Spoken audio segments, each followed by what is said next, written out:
जय Shri Mahakal Harihar. The intensity of human words. मानव शब्द की बहुत तीव्रता है, बहुत ही ज़्यादा गहनता है, बहुत ही ज़्यादा डीप है। शब्द एक बाण की तरह होते हैं, ठीक, जो घाव करे, और एक रामबाण की तरह भी होते हैं जो समाधान करे। ठीक, बाण शब्दों से आदमी घायल हो जाता है, ठीक, और शब्दों से आदमी का घाव भी भर जाता है। तो किस प्रकार के शब्दों का प्रयोग हम करते हैं अपने जीवन काल में, किस प्रकार की ऊर्जाएं होती हैं शब्दों में। मानो कि शब्द सत्यता में है कि भ्रमित में है, गलत में कि सही में। गलत में अनेक शब्द हैं कि सही में एक शब्द है। किस प्रकार के शब्दों का हम प्रयोग करते हैं जीवन काल में, परिवार में, समाज में, प्राकृतिक में, अपने आंतरिक में। हम किस प्रकार का मनन करते हैं, चिंतन करते हैं अपने अंदर। शब्दों से ही सोच बनती है, विचार प्रकट होता है, और विचार से फिर व्यवहार प्रकट होता है, और व्यवहार से फिर मानव को जीवन में अर्थ पकड़ में आता है, बोध पकड़ में आता है, फिर अनुभव होता है। तो ये बोला जा रहा है कि words always impact to the body cells, the tissues and the muscular system and nervous system. जो शब्द होते हैं ये सबसे ज़्यादा आपको बहुत ज़्यादा इम्पैक्ट करता है। आपके जो शरीर के जो सेल्स हैं, बॉडी सेल्स हैं, त्वचा के आंतरिक में, हमारी बॉडी सेल्स 300 ट्रिलियन सेल्स हैं हमारे शरीर में। यदि एक शब्द बोल दिया जाता है तो आदमी में ताकत आ जाती है, और एक शब्द बोल जाता है तो डाउनफॉल आ जाता है। ठीक, वो राइज कर लेता है या फिर डाउनफॉल हो जाता है। अब वो डिपेंड है कि वो शब्दों में किस प्रकार की इंटेंसिटी है, किस प्रकार की पावर है। मानव आज कैसी शब्दों का प्रयोग कर रहा है अपने घरों में और परिवार में, समाज में, कि मानव दुखी हो रहे हैं कि सुखी, मानव में शांति बढ़ रही है कि अशांति, मानव में संतोष बढ़ रहा है कि असंतोष, मानव में मातम बढ़ रहा है कि आनंद। किस प्रकार के शब्द हमारे आंतरिक में, शिकायत के हैं, अभाव के हैं, कि समाधान के हैं, कि समस्या के। किस प्रकार के शब्दों का प्रयोग करते हैं हम, हमारे आंतरिक में किस प्रकार की दृष्टि है, उस प्रकार से हमको हमारे अंदर प्रकट होता है विचार। तो ये बोला जा रहा है कि नर्वस सिस्टम तक जो इफेक्ट करता है वो शब्द इफेक्ट करता है। शब्द की जो एनर्जी होती है वो आपके नर्वस सिस्टम तक जाती है, वो भले लिखित में हो या साउंड में आ रही हो। जैसे कि एज ए एग्जाम्पल, आप किसी गए डॉक्टर के पास, ठीक है, अब डॉक्टर ने आपको बोला कि कैंसर हो गया है, ठीक है। अब जो भी इंफॉर्मेशन होगी आपके पास कैंसर की, वो पूरे कट कट कट कट पूरी चली आएगी। अब कैंसर नाम से ही आदमी घबराता है, वो शब्द का बहुत प्रभाव है। जैसे ही शब्द आपसे स्टिक होगा, आप कैंसर पेशेंट कहला देंगे, तो आप में 80% आप वहीं आपकी एनर्जी डिक्रीज हो जाएगी। किसमें? आपके सेल्स में, आपके टिश्यूज़ में, आपके मस्कुलर सिस्टम में, आपके नर्वस सिस्टम में। आपको बहुत वीकनेस लगेगी, आपको बहुत कमजोरी लगने लग जाएगी, आपको सही में भय बढ़ने लग जाएगा, आपको बहुत दुखी हो जाओगे। क्या? शब्दों को बहुत प्रभाव। तो कई बार मानो किस प्रकार के शब्द का प्रयोग कर रहा है बहुत महत्वपूर्ण है। क्या उससे घायल हो रहा है आदमी, कि घाव हो रहा है, कि भयभीत हो रहा है, ठीक, या अभाव बढ़ रहा है कि भय बढ़ रहा है। ये बात समझना बहुत ज़रूरी है हर मानव जाति को, क्योंकि शब्दों का बहुत प्रभाव है। फिर हम ये बोल रहे हैं कि शब्द से मानव को मीनिंग का बहुत इफेक्ट करता है, ठीक है। तो यदि हम किस प्रकार की उसमें मीनिंग है, जैसे कि कोई आदमी किस प्रकार के अपने जीवन काल में शब्दों का प्रयोग कर रहा है जिससे घृणा बढ़ रही है कि मित्रता बढ़ रही है, दुश्मनी बढ़ रही है कि दोस्ती बढ़ रही है अपने जीवन काल में, ध्यान से देखिए हम किस प्रकार के शब्दों पर प्रयोग कर रहे हैं अपने आंतरिक में।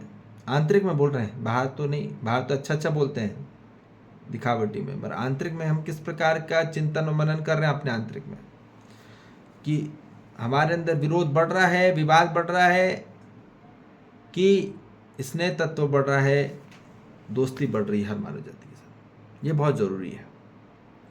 तो शब्द के अंदर हमने बोला मीनिंग होता है, और मीनिंग के अंदर फिर एक कॉलिंग होता है, और कॉलिंग के अंदर फिर एक डीलिंग होती है, और डीलिंग के अंदर फिर एक फीलिंग होती है, और फीलिंग के अंदर एक रियलाइजेशन होता है। तो रियलाइजेशन सबसे डीप में है, ठीक। वर्ड्स पकड़ना बहुत आसान है, पर अभी अर्थ ही नहीं पकड़ पा रहा मानो, मीनिंग ही नहीं पकड़ पा रहा। तो मीनिंग में पॉजिटिव होता है और नेगेटिव भी होता है, ठीक है। अब मानो कौन सी ऊर्जा को ग्रहण कर रहा है, पॉजिटिव या नेगेटिव, प्रॉफिट या लॉस, सक्सेस या फेलर, या गुड या सैड या बैड, किस प्रकार की एनर्जी ग्रहण कर रहा है अपने अंदर। अब ये आती है दृष्टि से, जैसा विजन होगा वो वैसे ही कलेक्ट करेगा। तो मन हमेशा क्या कलेक्ट करता है, ये ध्यान में देखिए, मन हमेशा ज़्यादातर जो मात्रा, अभी देखो कम भी मात्रा होगी तो भी वो पकड़ेगा, क्योंकि उसकी दृष्टि में यदि समस्या है, उसकी यदि हम देखेंगे मन यदि भ्रमित है तो वो सिर्फ और सिर्फ नेगेटिव एनर्जी पकड़ेगा ज़्यादातर, ठीक है।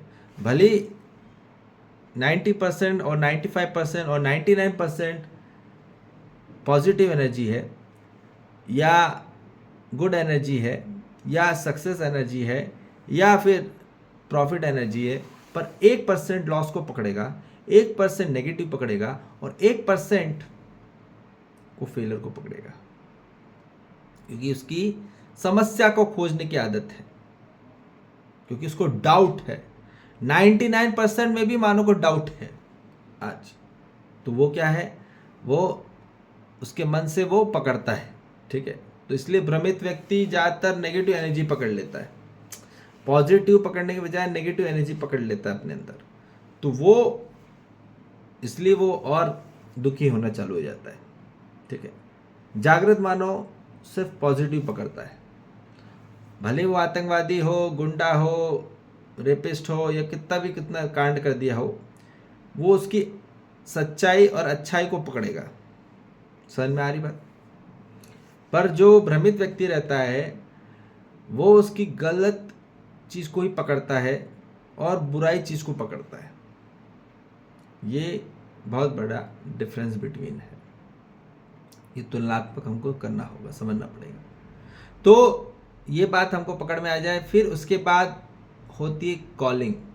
मन से फिर कॉल जाता है, यदि नेगेटिव कॉल है, नेगेटिव या पॉजिटिव कॉल है, तो फिर वो एग्री की तरफ में जाएगा, ठीक है। ब्रेन में जो सिग्नल जाएगा वो एग्री की तरफ जाएगा, और यदि वो डिसएग्री की तरफ जा रहा है तो मतलब नेगेटिव एनर्जी है, तो ब्रेन डिसएग्री हो जाता है। भ्रमित व्यक्ति डिसएग्री करता है ज़्यादातर केसेस में, और फिर उसको मानो कोई अच्छा नहीं लग रहा, सहमति नहीं बन रही, कोई भी विचार में फिर सहमति नहीं बनती। ठीक है, क्योंकि ब्रेन में क्या होता है, विचार, थॉट्स का काम होता है। थॉट्स का बहुत बड़ा पावर है। ठीक है, दुनिया की सबसे बड़ी ताकत थॉट से आती है। ठीक है, ध्यान रखेंगे, सबसे ज़्यादा पोषण जो आता है, न्यूट्रिशन जो आता है, वो थॉट से आता है, वो ब्रेन से आता है। तो अब यदि आप कैसी एनर्जी ग्रहण कर रहे हो, यदि एनर्जी आप एग्री कर रहे हो सब चीज़ों में, तो आपकी एनर्जी बढ़ेगी। पर आप यदि डिसएग्री करते चले जा रहे हो, तो आप वहाँ पे क्या हो जा रही है, आपकी एनर्जी लेवल कम होती चली जाती है। अब यही बात बोली जा रही है कि मानव को अब यदि ब्रेन से फिर आती है डीलिंग, वो हर्ट की तरफ में होती है। डायरेक्ट हर्ट से वो डील करता है कि एनर्जी को कंफर्म करना है कि टेम्परेरी रहने देना है। यदि वो नेगेटिव एनर्जी रहती है तो टेम्परेरी बेस पर रख देता है, कंफर्मेशन जाता ही नहीं। कंफर्मेशन तब होगा जब एनर्जी लेवल पॉजिटिव होगी, जब एनर्जी लेवल एग्री होगी, तब वो कंफर्मेशन करता है। हर्ट फिर दिल से बोले, दिल से बात निकली ना, दिल से मुझे एग्री होने के बाद वो कंफर्म कर देता है दिल से, हाँ भाई पक्का कंफर्म।